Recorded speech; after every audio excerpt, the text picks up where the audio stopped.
লাউয়ের ঘন্ট শুক্তো তো আমরা প্রায় সবাই খেয়েছি, কিন্তু আজ বানাবো আমার মায়ের রেসিপি লাউয়ের ডালনা।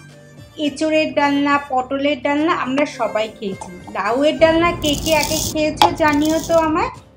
এবার বলি মা কিভাবে বানায়। প্রথমে লাউকে ভালো করে ধুয়ে খোসা ছাড়িয়ে ডুমু ডুমু করে কেটে নেয়, সাথে আলুও কেটে নেয়। রান্নার শুরুতেই প্রথমে বড়ি ভেজে নেবো। আমি এখানে 2 রকমের বড়ি ভাজছি। এই বড়িগুলো এসেছে যখন আমি বাড়ি থেকে ফিরছিলাম, তখন অভিজিতের পিস্তত দিদি দিয়েছে।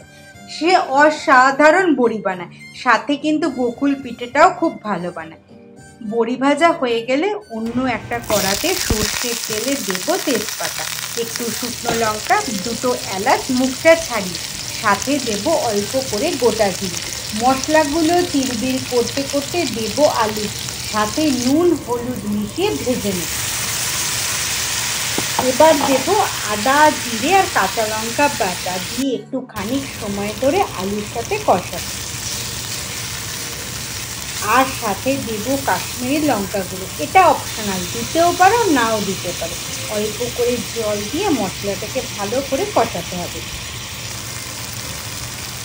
তারপর দেব লাউগুলো। এবার লাউয়ের সাথে আবারও মশলাটাকে ভালো করে কষিয়ে পরিমাণ মতো অল্প করে জল দিয়ে একটু নুন দিয়ে ঢাকা দিয়ে হতে দাও। ঢাকা খুলে যখন দেখবে সব কিছু সেদ্ধ হয়ে গেছে, তখন দেব চিনি। তারপর আবারও ভালো করে মিশিয়ে নিতে হবে। নুন আর চিনির পরিমাণটা দেখে নিতে হবে স্বাদ মতো আছে কিনা। তারপর গ্যাস বন্ধ করে দেব। ওই যে আগে বড়িটা ভাজলাম, সেই বড়িগুলো এবার ওপর থেকে দিয়ে দেবো, আলতো হাতে মিশিয়ে একদম শেষে দেব এলাচ আর দারচিনি গুঁড়ো আর ঘি। এটা কিন্তু দিতেই হবে, মাস্ট মাস্ট। আর দেব ধনেপাতা কুচি। আর একদম শেষে অল্প করে গোবিন্দভোগ চাল বাটা। তারপর আলতো হাতে মিশিয়ে নিলে তৈরি আমাদের লাউয়ের ডালনা। কেমন লাগলো রেসিপিটা জানাতে ভুললে চলবে না কিন্তু। আর কেউ বানালে ছবি শেয়ার করো আমার সাথে।